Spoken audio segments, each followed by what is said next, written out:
Very good morning, dear students. Myself is Pramod Sharma from Pehla Sarup Saraswati Vidya Mandir Inter College, Jahangirabad. As you know, that your syllabus for English subject has recently changed. Especially, it has two parts. First one is Hornbill and second snapshot. Hornbill has two sections, prose and poetry, and snapshots has supplementary reader.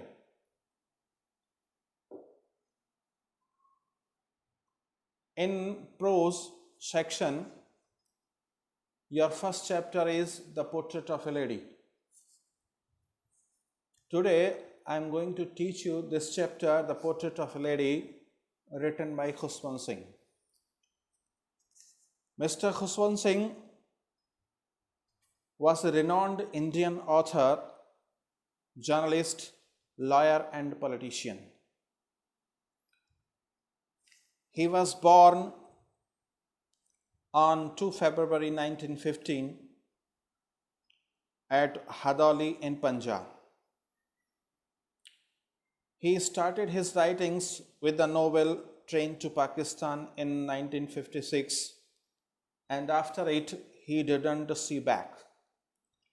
He served the literature in various forms, and he was rewarded with the Padma Bhushan Award in 1974.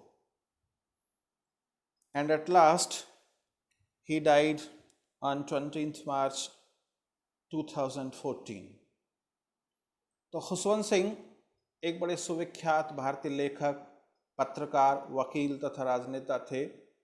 उन्होंने अपने लेखन की शुरुआत अपने प्रसिद्ध उपन्यास train to Pakistan, बड़ा famous हुआ ये नोवेल, इस उपन्यास से शुरू की, अपना लेखन का काम शुरू किया और इसके बाद उन्होंने पीछे मुड़ करके नहीं देखा। उन्होंने कई रूप में साहित्य की सेवा की और उनकी सेवा के लिए 1974 ईस्वी में उन्हें पद्म भूषण पुरस्कार से नवाजा गया। और इस महान हस्ती का 20 मार्च 2014 को वो इस दुनिया से चले गए, हमको अलविदा कह गए।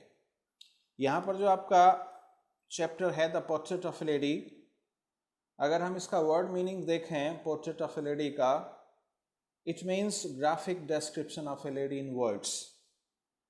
मीन टू से यानी एक महिला का शब्द चित्र, यानी इस तरह से हम शब्दों के माध्यम से किसी पर्सनैलिटी का, किसी महिला का या उसका चित्रण करें जो उसमें मेरिट्स एंड डिमेरिट्स होते हैं, तो उसको कहते हैं हम पोर्ट्रेट। तो यहाँ पर कौन है जो लेखक हैं? खुशवंत सिंह, उनकी दादी माँ हैं। इसलिए कहा जा सकता है कि ये चैप्टर एक ऑटोबायोग्राफी भी है मिस्टर खुशवंत सिंह की।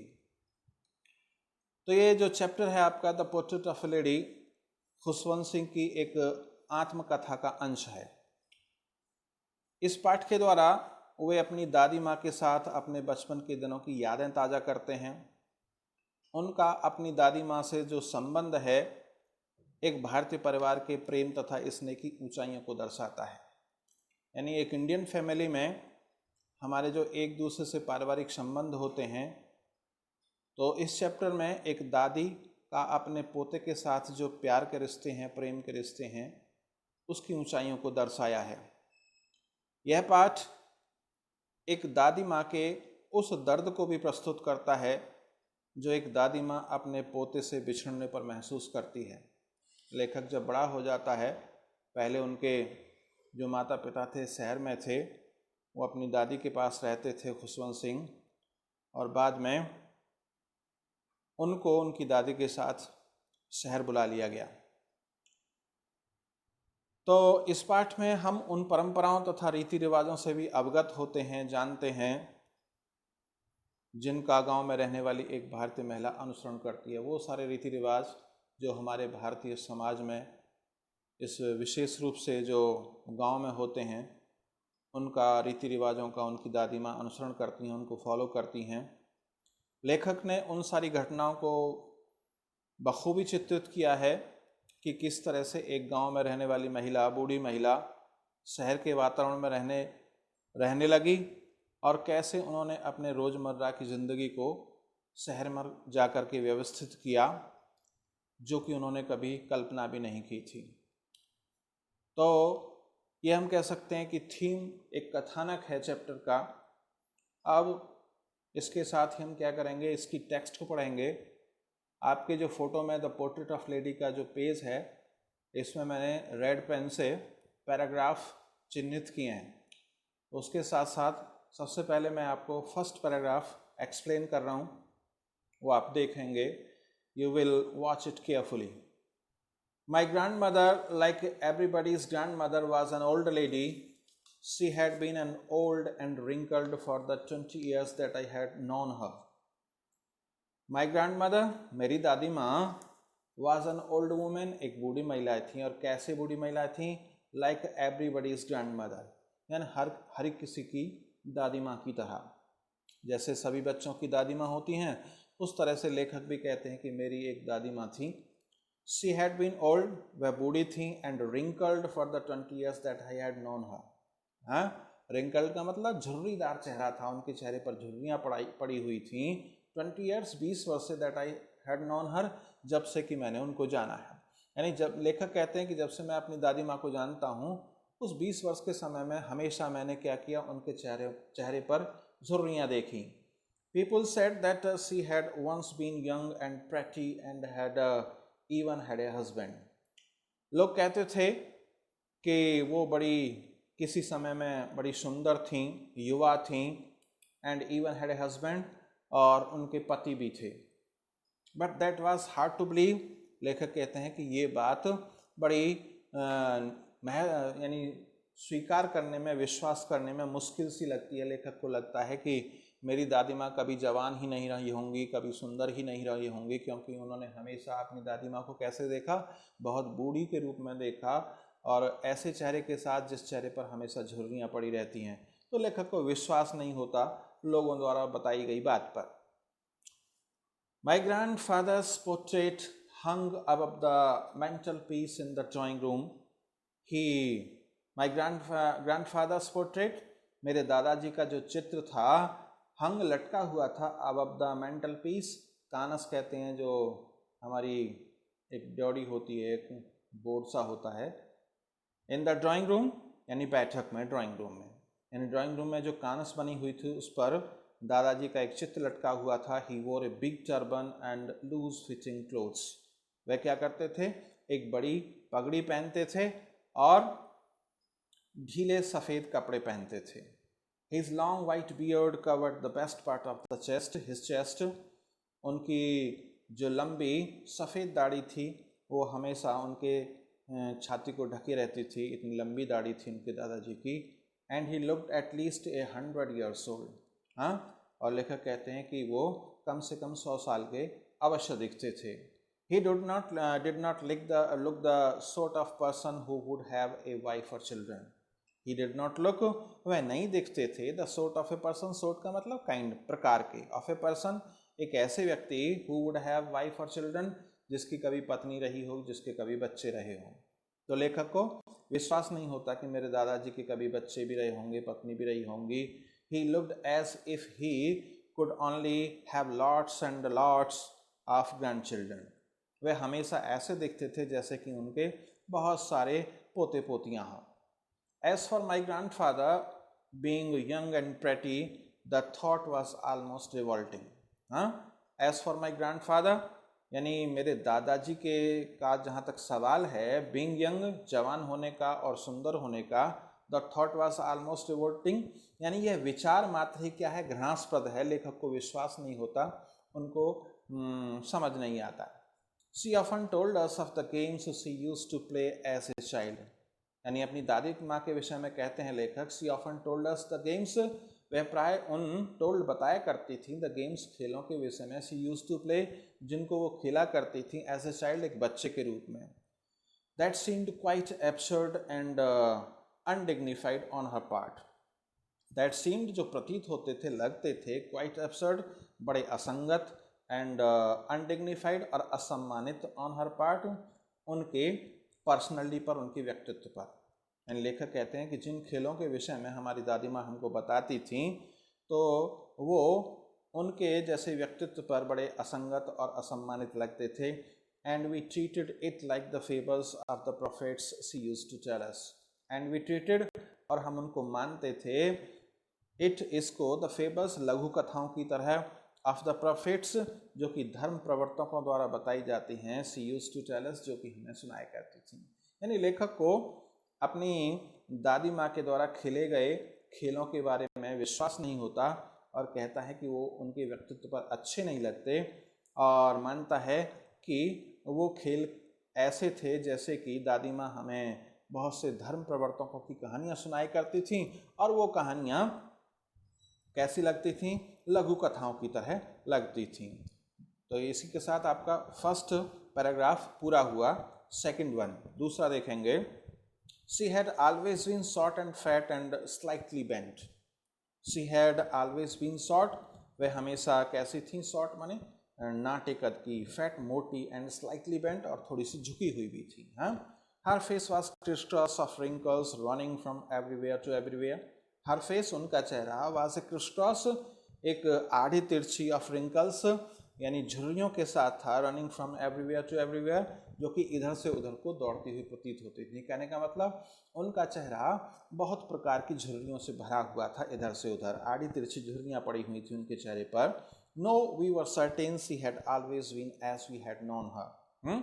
नहीं, वी वर सर्टेन, और हमें इस बात का विश्वास भी था, that she had always been as, कि वह हमेशा हमेशा ऐसी रहीं, वी हैड नॉन हर, जैसा कि हम उनको जानते थे। कहने का मतलब लेखक को अभी भी विश्वास नहीं होता है कि उनकी दादी माँ कभी जवान भी रही होंगी, कभी खेलती भी होंगी, और उन्हें जो इमेज बनी हुई है उनके दिमाग में वो हमेशा कैसी बनी हुई है? एक बूढ़ी दादी माँ के रूप में, जिनके चेहरे पर हमेशा झुर्रियाँ रहीं। Old so terribly old that she could not have grown older. Old, वह बूढ़ी थी, सो टेरिबली ओल्ड, और इतनी भयंकर रूप से बूढ़ी थी, that she could not have grown older, कि वो उससे ज़्यादा और अधिक बूढ़ी नहीं हो सकती थी। And had stayed at the same age for 20 years, और हमेशा वो 20 वर्ष से उसी उम्र पर टिकी रहीं, ठहरी रहीं। She could never have been pretty, वे कभी भी इससे ज़्यादा सुंदर नहीं हो सकती थी, मनोहर नहीं हो सकती थी। But she was always beautiful, लेकिन वह हमेशा सुंदर थी। यानी उनका जो चारित्रिक विश्लेषण है लेखक उसके विषय में कहता है कि वो हमेशा सुंदर थी। She hopped about the house in spotless white with one hand resting on her waist to balance her stoop and the other telling the beats of her rosary. She hobbled, वे बेढंगे तरीके से चलती थीं, अबाउट द हाउस, घर में, यानी पूरे घर में बड़े बेढंगे तरीके से चलती थीं क्योंकि बूढ़ी थीं। इन स्पॉटलेस, यानी कैसे? स्पॉटलेस वाइट, यानी बेदाग सफ़ेद कपड़े पहने हुए, हमेशा बेदाग, ऐसे सफ़ेद कपड़े जिनमें कोई दाग नहीं होता था, और लेकिन चलती बेढंग से थीं। और क्या था? विद वन हैंड रेस्टिंग, और अपने एक हाथ में पकड़ी हुई होती थीं, अपने एक हाथ को रेस्टिंग टिकाए हुए होती थी, ऑन हर वेस्ट, अपनी कमर पर, टू बैलेंस हर स्टूप, अपने यानी झुकाव को, अपने जो उनका शरीर झुका हुआ था उसको संतुलित करते हुए। And the other telling the beats of her rosary, and the other, और दूसरा हाथ, टेलिंग, गिनते हुए, द बीट्स माने मूंगे, ऑफ हर रोजरी, अपनी माला के, सुमरनी के। हाँ, बहुत से लोग जैसे वो सुमरनी कहते हैं, बहुत से लोग माला कहते हैं, जो जाप करते हैं हम पूजा में बैठ कर के सुबह को, उसको कहते हैं रोजरी।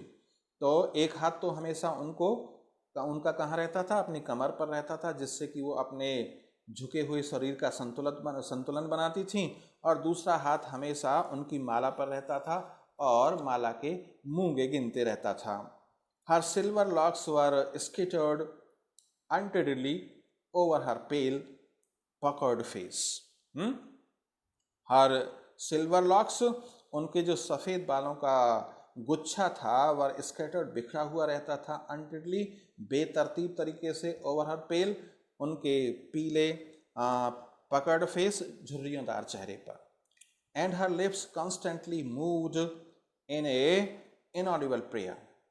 एंड हर लिप्स, और उनके होठ, कॉन्स्टेंटली यानी कंटिन्यूसली, लगातार, मूव्ड, हिलते रहते थे, इनऑडिबल जिसको ना सुना जा सके, प्रेयर माने प्रार्थना है, यानी हमेशा उनके होठ उस न सुने जाने वाली प्रार्थना को बुदबुदाते रहते थे, यानी हमेशा वो अपने शब्दों में अपने मुंह से प्रार्थना कहती रहती थी।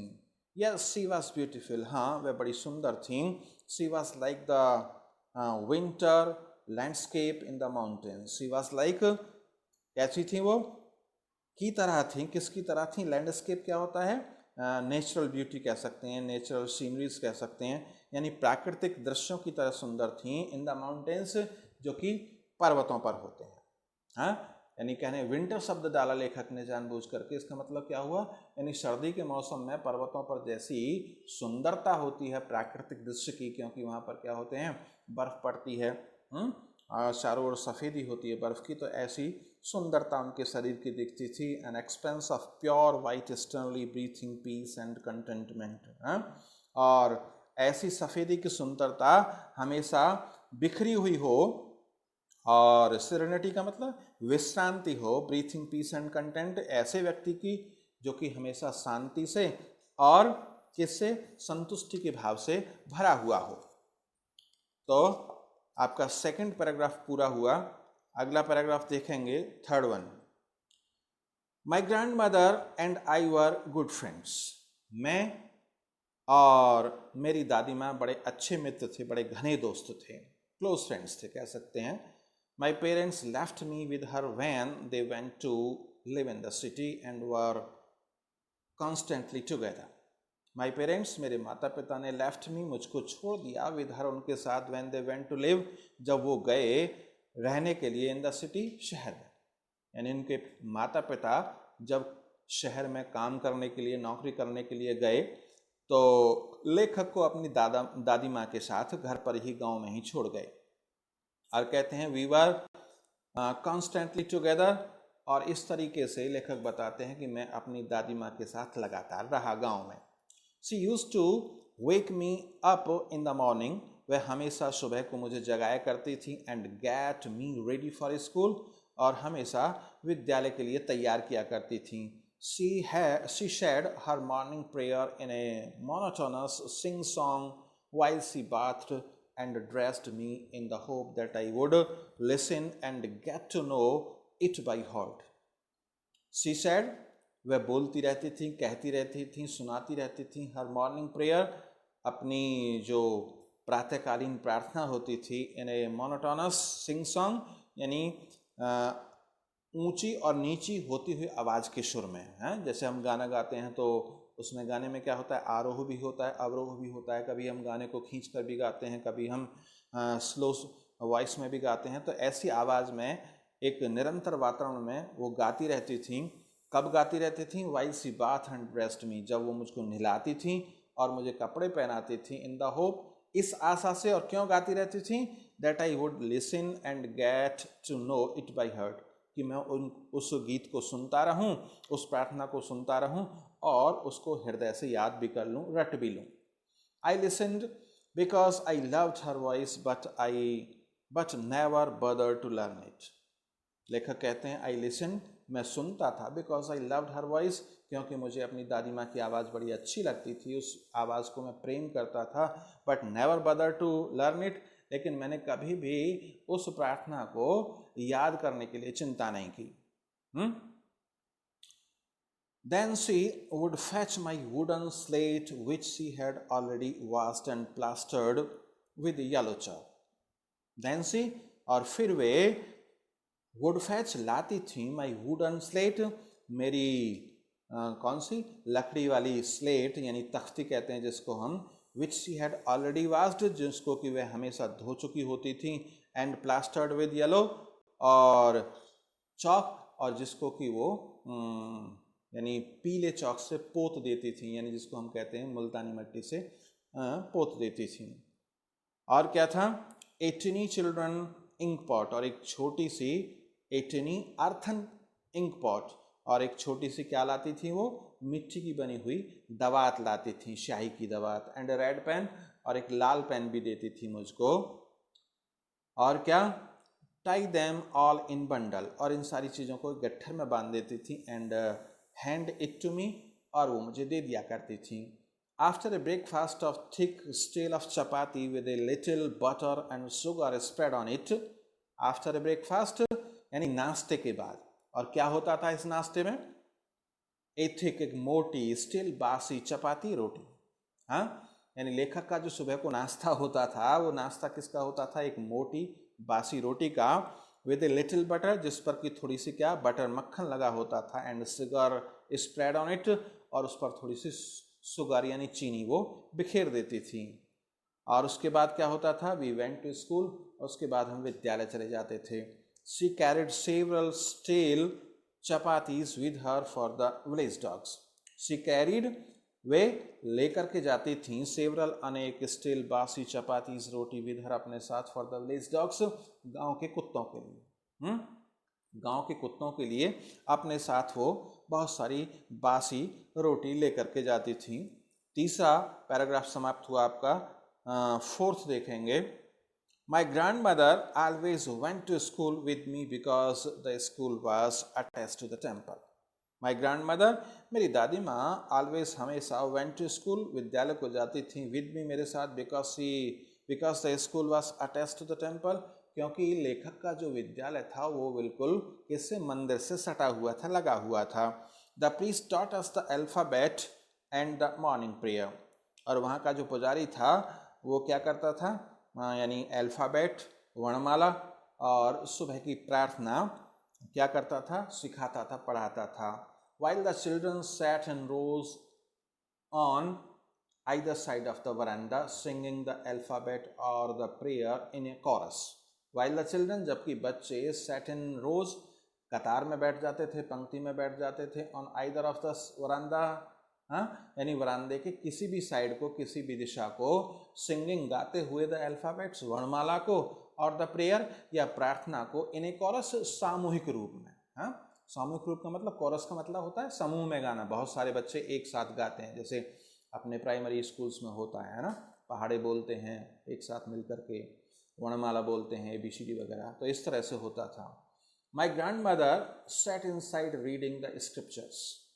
माई ग्रैंड मदर, मेरी दादी माँ, सेट, बैठ जाती थी, इनसाइड, अंदर, रीडिंग, पढ़ते हुए, द स्क्रिप्चर्स, धार्मिक ग्रंथ को। यानी इतने बच्चे तो वहाँ पढ़ाई करते थे, लेखक कहता है मैं भी पढ़ता था, और उसकी दादी माँ मंदिर के अंदर बैठ करके धार्मिक ग्रंथ पढ़ती थी। When we had both finished, और जब हम दोनों काम पूरा कर लेते थे, we would walk back together, तो हम साथ साथ वापस लौट आते थे। This time the village dogs would meet us at the temple door. This time, और इस समय, the village dogs, गांव के कुत्ते, would meet us, हमको मिलते थे, at the temple door, यानी मंदिर के दरवाजे पर। They followed us to our home, growling and fighting with each other for the chapatis we threw on them. क्या मतलब हुआ? They followed us, वे हमारे पीछे पीछे चलते थे, to our home, हमारे घर के लिए। यानी जैसे ही हम मंदिर से, स्कूल से घर की ओर चलते थे, तो वे कुत्ते हमारे पीछे लग लेते थे, ग्रॉलिंग, गुर्राते हुए, एंड फाइटिंग, लड़ते हुए, विद ईच अदर, एक दूसरे के साथ, फॉर द चपातीज, रोटियां लेने के लिए, वी थ्रू टू देम, जो हम उनके लिए फेंकते थे। When my parents were comfortably settled in the city, लेखक कहते हैं आगे, when my parents, जब मेरे माता पिता कंफर्टेबली, सुविधाजनक रूप से, सेटल्ड, बस गए, इन द सिटी, शहर में, दे सेंट फॉर अस, तो उन्होंने हमको भी बुला लिया। That was a turning point in our friendship. That was turning point, वह क्या था? एक बदलता हुआ पड़ाव था, इन आवर फ्रेंडशिप, हमारी मित्रता में। किस किस की मित्रता? यानी दादी की और पोते की। Although we shared the same room, my grandmother no longer came to school with me. Although, यद्यपि, we shared, हम रहते थे, the same room, एक ही कमरे में, my grandmother no longer, अब मेरी दादी माँ बिल्कुल नहीं, came, आती थी, जाती थी, to school, विद्यालय को, with me, मेरे से। कमरे में तो एक में ही रहते थे, लेकिन अब उनकी दादी माँ शहर में जा करके उनको स्कूल छोड़ने नहीं जाती थी। I used to go to an English school, लेखक कहते हैं कि मैं एक अंग्रेजी माध्यम के स्कूल में जाता था, इन ए मोटर बस, एक मोटर बस में। There was no dogs in the streets, और वहाँ गलियों में कोई कुत्ता भी नहीं था। And she took to feeding sparrows in the courtyard of our city house. And she took to feeding, और वो खिलाती थी, भोजन कराती थी, स्पैरोज गौरैयाओं को, इन द कोर्टयार्ड आंगन में, इन अवर सिटी हमारे शहर के घर में। अब उनका वो रूटीन बदल गया था। कौन सा रूटीन था? वो रूटीन था उनका कुत्तों को रोटियां डालने का, जो गांव में था, उसकी जगह अब क्या हो गया, अब कुत्ते तो थे नहीं शहर में, तो अब जो गौरैयाँ आती थी उनके शहर वाले घर में, उनको वो क्या करती थी, खाना खिलाती थी, दाने डालती थी। तो चौथा पैराग्राफ पूरा हुआ और आगे है आपका पांचवा paragraph. As the years rolled by we saw less of each other, for some time she continued to wake me up and get me ready for school. As the years rolled by, जैसे जैसे वर्ष गुजरते गए, we saw less of each other, हम एक दूसरे से बहुत कम मिलते थे। For some time she continued to wake me up, कुछ समय के लिए उन्होंने मुझे जगाना जारी रखा, यानी सुबह को जगाने का काम वही करती थी। And get me ready for school, और मुझे विद्यालय के लिए तैयार भी करती थी। When I came back she would ask me what the teacher had taught me. When I came back, जब मैं विद्यालय से वापस आता था तो वह प्राय मुझसे पूछती थी कि तुम्हारे अध्यापक ने तुम्हें क्या पढ़ाया। I would tell her English words and little things of western science and learning. मैं उन्हें हमेशा बताता था इंग्लिश वर्ड्स, अंग्रेजी के शब्द, एंड लिटिल थिंग्स, और कुछ चीज़ें, कुछ बातें, ऑफ वेस्टर्न साइंस यानी पश्चिमी विज्ञान की, एंड लर्निंग, और कुछ सीखने की बातें। द लॉ ऑफ ग्रेविटी, जैसे गुरुत्वाकर्षण का बल, आर्किमिडीज प्रिंसिपल, आर्किमिडीज का सिद्धांत, the world being round etc, और अपने संसार की चारों ओर की बातें जो हमारे संसार में घटती रहती हैं वो भी हमको बताई जाती थी। तो वो चीज़ें आकर मैं अपनी दादी माँ को बताता था। दिस मेड हर अनहैप्पी, और इस बात ने, इस चीज़ ने दादी माँ को क्या किया, नाराज़ कर दिया। वो दुखी होती थी। She could not help me with my lessons, एक तो कारण ये भी था, शी कुड नॉट हेल्प, वो मदद नहीं कर सकती थी, मेरी विद माई लेसन्स, मेरे पाठों में, मेरे सबकों में, यानी मुझको कुछ पढ़ा लिखा नहीं सकती थी। She did not believe in the things they taught me at the English school and was distressed that there was no teaching about God and the scriptures.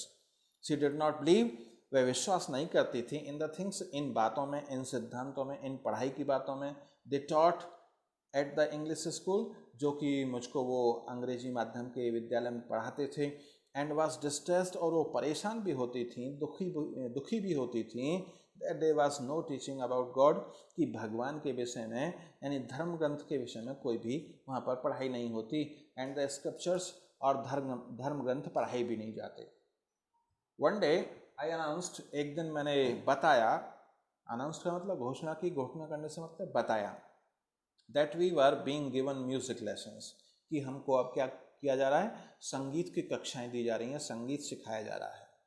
She was very disturb, और ये बात सुन करके वह बड़ी परेशान हो गई। To her music had lewd associations, क्यों परेशान हो गई? टू हर, उनके लिए, म्यूजिक, संगीत, हैड ल्यूड, अश्लील होता था, एसोसिएशन, संगति वाला, क्योंकि उनके लिए संगीत का मतलब था एक अश्लील संगति। It was the monopoly of heralds and beggars and not meant for gentle folk. उनका जो विश्वास था, उनको जो मानना था, क्या कहती थी वो, क्या मानती थी? It was the monopoly, कि यह एकाधिकार होता है, of heralds का मतलब वैश्याएं, and beggars और भिखारी, and not meant for gentle folk, और सज्जन व्यक्तियों के लिए नहीं। कहने का मतलब, मेरी दादी माँ मानती थी कि संगीत पर किसका, वैश्याओं का और भिखारियों का अधिकार होता है, और यह संगीत अच्छे सज्जन लोगों के लिए बना नहीं होता। She said nothing but her silence meant disapproval. She said nothing, उन्होंने कहा कुछ नहीं, कहती कुछ नहीं थी, लेकिन हर साइलेंस, उनकी जो शांति थी, जो चुप्पी थी, meant disapproval, अस्वीकृति देती थी, असहमति देती थी, यानी वो चाहती थी कि वो संगीत को ना पढ़े। She rarely talked to me after that, और इसके बाद वह मुझसे बहुत कम ही बातें करती थी। उसके बाद उन्होंने मुझसे बहुत कम बातें करना शुरू कर दिया। तो स्टूडेंट्स आज आपके ये 5 पैराग्राफ, मैंने 5 पैराग्राफ एक्सप्लेन किए हैं और इनको सुनने के बाद आपको क्या करना है, इनको रिवाइज भी करना है और इन 5 पैराग्राफ के जो बेस्ड वर्ड मीनिंग्स हैं वो अपने नोटबुक में भी लिखने हैं। इसके बाद कल मैं आपको क्या कराऊंगा, अगले के जो पैराग्राफ रह गए हैं उनको एक्सप्लेन करूंगा। Thank you very much.